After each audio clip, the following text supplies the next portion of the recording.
Hello my lovely viewers, আসসালামু আলাইকুম। আজকে খুবই সহজ পদ্ধতিতে খিরসায় ভরপুর পাটিসাপটা পিঠা তৈরি করে দেখাবো। কথা বলে সময় নষ্ট না করে চলেন মূল রেসিপিতে চলে যাই।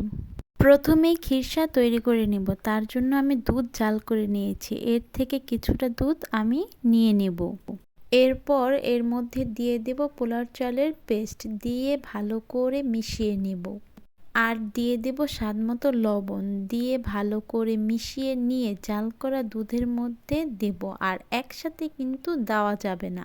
এই পেস্টটা দেওয়ার সাথে সাথে কিন্তু অনবরত নাড়াচাড়া করতে হবে, তা না হলে দেখা যাবে এটা দলা পাকিয়ে যেতে পারে। এই পর্যায়ে দিয়ে দেব গুড়, আর সাথে আমি কিছুটা চিনিও অ্যাড করেছি মিষ্টির ব্যালেন্সের জন্য। আর দিয়ে দেব গুঁড়া দুধ। এটা দেওয়ার ফলে কিন্তু খিরসার মধ্যে আলাদা একটা ফ্লেভার আসবে, আর খেতেও অনেক মজার হয়ে থাকে।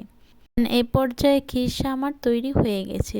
ঠান্ডা হওয়ার জন্য একটা প্লেটে ঢেলে রেখে দেব। এই পর্যায়ে পাটিসাপটা পিঠার জন্য একটা চালের ব্যাটার তৈরি করে নিব। আর এটা আমি ব্লেন্ডারের সাহায্যে ব্লেন্ড করে নিচ্ছি। আপনারা চাইলে কিন্তু এটা শিলপাটার মধ্যেও করে নিতে পারেন। চালের ব্যাটার তৈরি হয়ে গেছে। এ পর্যায়ে আমি গুঁড়ো কিছুটা ব্লেন্ড করে নেব, যাতে করে গুড়ের মধ্যে কোনো প্রকারের লাম্পস না থাকে। চাল ও গুড় ব্লেন্ডার করার পর এ পর্যায়ে আমি পিঠার ব্যাটারটাকে তৈরি করে নেব। চালের গুঁড়োর মধ্যে দিয়ে দেব স্বাদমতো লবণ, গুড়, এটা দিয়ে ভালো করে মিশিয়ে নেব। আর নর্মাল তাপমাত্রার পানি দিয়ে ব্যাটারটাকে তৈরি করে নিব। পাটিসাপটার ব্যাটারটা কিন্তু অনেকটা পাতলা হয়ে থাকে। এ পর্যায়ে আমি চুলার মধ্যে ফ্রাই প্যান বসিয়ে দিয়ে টিস্যুর সাহায্যে এটাকে মুছে নেব। এরপর কিছুটা ব্যাটার দিয়ে ভালো করে ঘুরিয়ে এটাকে ঢেকে রেখে দেব।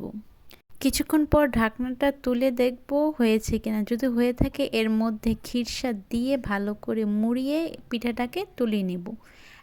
অ্যান্ড ফাইনালি আমার পাটিসাপটা পিঠা তৈরি। এটা যতটা সহজে তৈরি করা হয়েছে ঠিক ততটাই কিন্তু স্বাদেরও হয়েছে। এইরকম আরও রেসিপি পেতে অবশ্যই আমার চ্যানেলটিকে সাবস্ক্রাইব করে পাশে থাকবেন। আজকের ভিডিও এই পর্যন্তই। সবাই ভালো থাকবেন, সুস্থ থাকবেন। আল্লাহ হাফেজ।